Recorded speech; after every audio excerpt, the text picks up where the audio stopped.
Hey guys, welcome back to Crazy Gamers. Today I'm gonna show you how we can turn off sound on Realboxing 2. If you are new to this channel, make sure to subscribe our channel and don't forget to hit the bell icon to be updated with our new videos.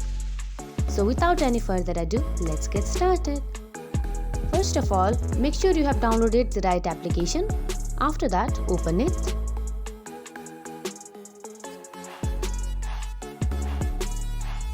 Next, you have to click on top left corner button, and there you will see sound and music option, which you can adjust by sliding it.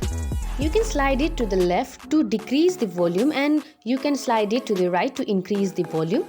To turn off the music, you have to slide it to the left. After sliding it, you won't be able to hear the sound, which means your sound is turned off. I hope you find this video helpful.